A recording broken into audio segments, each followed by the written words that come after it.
Hi, everybody. Welcome back to the Stony Creek and Poor Valley Railroad. I'm Bill. Today we're going to do a little bit of a different video. I recently recovered a barn find, and we are going to go through the recovery process, but I didn't do any video. Sorry, folks.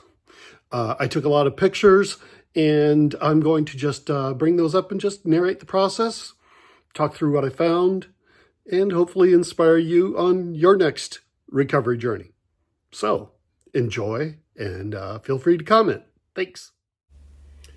All right, so here we have our candidate for recovery. This is a pair of New York Central 2344s. These are F3s, of course. And as you can see, they were in pretty rough condition. We believe that it was been in the barn for a few decades and was well neglected. Let's get under the hood and see what we have there. Oh my, this is a mess.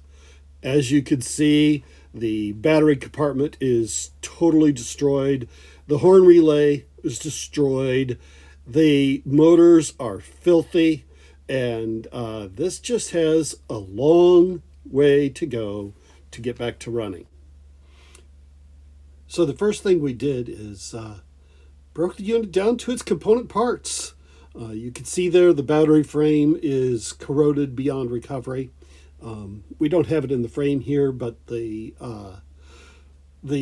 horn relay was even in worse condition, so it has been sent to file number 13. The E unit, you can see a good amount of corrosion on it, and we'll discuss it a little bit.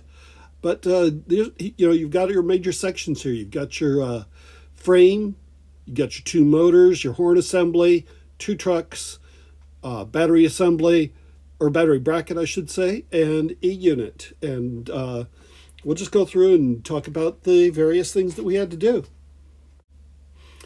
So as you can see here, the commutator is rather nasty. I ended up using a fiberglass scratch pencil to clean this off, and then a wood toothpick to clean out the three slots. And of course that garbage that you see around the edges on the armature, gave that a good scrub.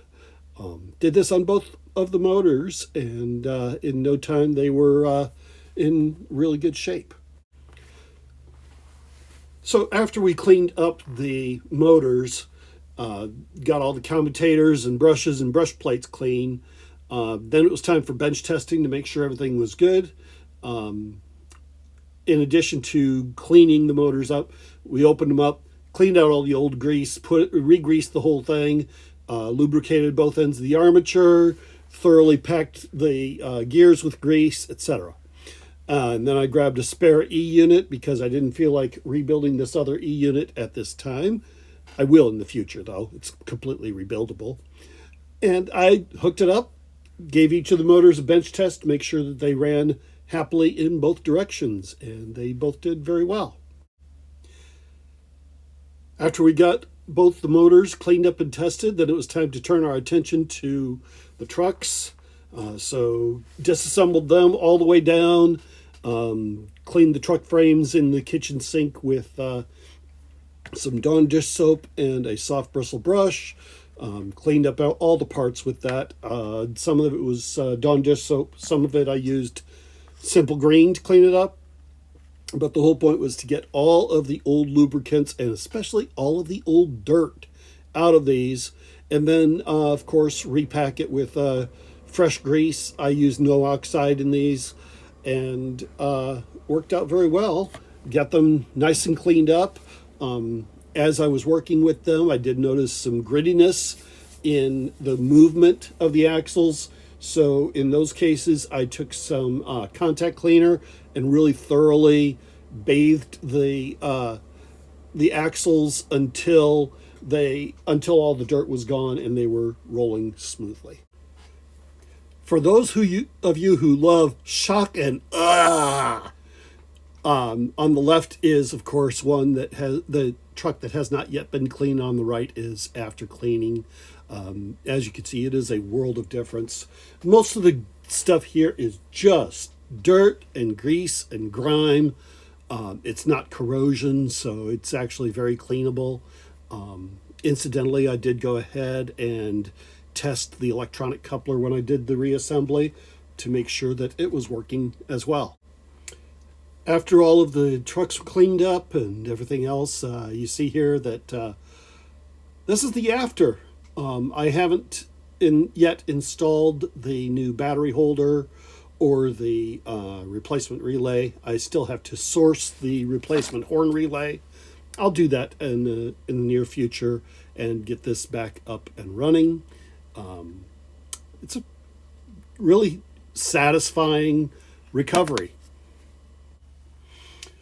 Side-by-side comparisons speak worlds for these. As you can see on the one that we've recovered, yeah, we do have the classic thumbprint fading on the New York Central Herald there, but on the left is our dummy unit, which I have not yet addressed, and on the right is our powered unit, which has been fully recovered.